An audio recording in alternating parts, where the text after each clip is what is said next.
अपने आप में लाखों रहस्यों को समेटे केदार घाटी में केदारनाथ यात्रा अद्भुत है। यह यात्रा केवल एक यात्रा नहीं बल्कि वो एहसास है जिसे पाने के लिए दुनिया भर के लोग केदार घाटी आते हैं। आइए आपको आज केदार घाटी होते हुए केदारनाथ मंदिर तक इस वर्ष कैसे पहुंचा जाएगा वो बताते हैं। हमारी ये यात्रा सोनप्रयाग से होते हुए गौरीकुंड फिर केदारनाथ घाटी के पैदल मार्ग से केदारनाथ मंदिर तक होगी, जिसमें आपको हम बताएंगे कि इस बार यात्रा पड़ावों पर क्या व्यवस्थाएं बनाई गई हैं। 4 धामों में से एक केदारनाथ की यात्रा जब 25 अप्रैल से शुरू होगी तो यात्रियों को सबसे पहले केदारनाथ यात्रा के सबसे मुख्य पड़ाव सोनप्रयाग पहुंचना होगा। यहां तक अगर आप अपने गाड़ी से आए होंगे तो आपको अपनी गाड़ी यहीं पार्क करनी होगी, जिसके लिए पूरी व्यवस्थाएं बना दी गई हैं। 25 अप्रैल से शुरू हो रही केदारनाथ यात्रा को लेकर उत्तराखंड तक की टीम केदारनाथ यात्रा के सबसे मुख्य पड़ाव सोनप्रयाग में पहुंची है। इस समय हम मौजूद हैं सोनप्रयाग में। जो भी तीर्थयात्री यहां आएंगे उन्हें अपने वाहन यहीं सोनप्रयाग पार्किंग में खड़े करने होंगे। आप देख सकते हैं कि सोनप्रयाग में 3 पार्किंग मौजूद हैं। यहाँ पे दुपहिया वाहन, कार और बस की पार्किंग होती है। जब तीर्थयात्री यहाँ पे अपने वाहन खड़े करते हैं तो उन्हें यहाँ से प्रशासन के द्वारा गौरीकुंड तक 5 किलोमीटर के लिए शटल सेवा दी जाती है। यहाँ से यात्रियों को 50 रुपये किराया देकर गौरीकुंड तक 5 किलोमीटर का सफ़र 50 रुपये में तय करना होता है। धीरे धीरे उत्तराखंड तक की टीम आगे बढ़ रही है और आपको आगामी 25 अप्रैल से जो केदारनाथ की यात्रा शुरू हो रही है उसको लेकर आंखों देखा हाल बताएगी कि पैदल मार्ग पर क्या क्या सुविधाएं यात्रियों को मिलेंगी, अभी क्या स्थिति है, यात्री कैसे केदारनाथ आएँ और अपने साथ क्या क्या व्यवस्थाएं करके आएँ। सोनप्रयाग पहुंचने के बाद केदारनाथ के लिए आपका अगला पड़ाव गौरीकुंड होगा। यहां तक पहुंचने के लिए आपको उत्तराखंड सरकार द्वारा लगाई गई बसों से महज 5 किलोमीटर तक का सफर तय करना होगा, जिसका किराया 50 रुपये होगा। गौरीकुंड पहुंचने के बाद आपको यहां से पैदल ही यात्रा करनी होगी।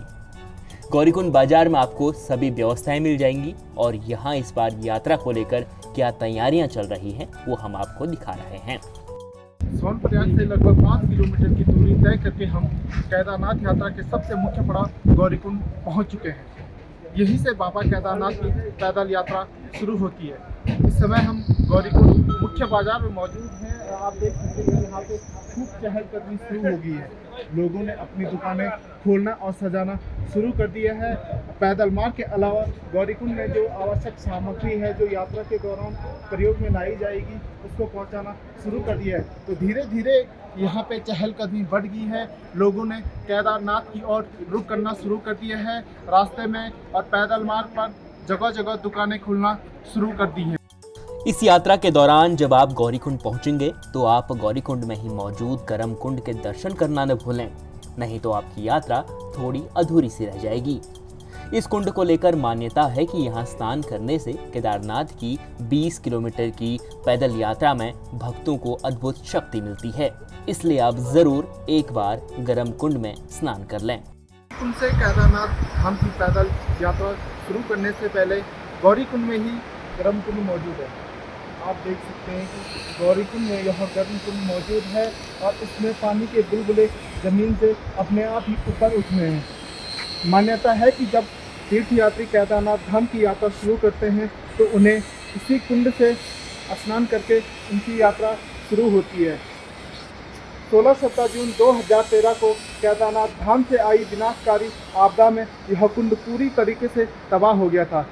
हालांकि प्रशासन और स्थानीय लोगों के सहयोग से यह कुंड दोबारा निर्मित हो गया है।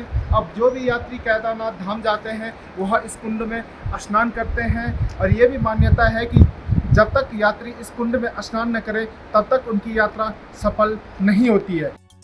अब हम गौरीकुंड से आगे बढ़ रहे हैं, पैदल बिना किसी सहारे के। हम आपको यहाँ दिखा रहे हैं कि पैदल मार्गों पर इस वक्त क्या तैयारियां चल रही हैं। हमने जब पैदल चलना शुरू किया तो हमें रास्ते में घोड़े खच्चर दिखाई दिए जो केदारनाथ यात्रा पड़ावों पर खुलने वाली दुकानों का सामान पहुंचा रहे थे। उसके बाद हमें बुरांश के कुछ सुंदर सुंदर फूल भी नजर आए। हम गौरीकुंड से लगभग 2 किलोमीटर की दूरी तय कर चुके हैं और लगातार केदारनाथ धाम की ओर बढ़ते जा रहे हैं। इस बीच हम जब पैदल मार्ग से गुजर रहे थे तो यहाँ का जो चारों ओर का वातावरण है वो बेहद ही शानदार है। आप देख सकते हैं कि चारों ओर घने पेड़ और जंगल है। इस बीच जो उत्तराखंड का राज्य वृक्ष है बुरांस, उस बुरांस के वृक्ष पे अच्छे बुरांस के पुष्प खिले हुए हैं। आप देख सकते हैं कि अच्छी मात्रा में अच्छे बुरांस के पुष्प यहाँ पे खिले हुए हैं। अब कुछ ही दिन बाद जब यात्रा शुरू होगी तो जो देश विदेश से तीर्थ यात्री केदारनाथ धाम की यात्रा पैदल मार्ग से करेंगे तो उन्हें यहाँ पे बुरांस के पुष्प के भी दर्शन हो जाएंगे। केदारनाथ यात्रा के दौरान घोड़े खच्चरों की भी विशेष भूमिका होती है। केदार घाटी में सामान पहुंचाना हो या यात्रियों को केदारनाथ मंदिर तक पहुंचाना हो, ये घोड़े इसमें अपनी बड़ी भूमिका निभाते हैं। इसलिए इस बार घोड़े खच्चरों की प्यास बुझाने के लिए रास्ते भर में व्यवस्थाएं बनाई गई हैं। पैदल मार्ग पर हम मौजूद हैं। पैदल मार्ग पर इस बार विशेष व्यवस्था की गई है। जो घोड़े खच्चर पैदल मार्ग पर चलते हैं उनके लिए गर्म पानी की जगह यहाँ पे बनाई गई है। जो घोड़े खच्चर पैदल मार्ग पर यात्रियों को ढोते हैं, सामान ढोते हैं, उनके लिए गर्म पानी की व्यवस्था की गई है। आप देख सकते हैं कि ये जो है यहाँ पे गर्म जो गीजर हैं वो लगाए गए हैं ताकि इन गीजरों से लगातार गर्म पानी बहता रहे और इन चरियों में सप्लाई होता रहे।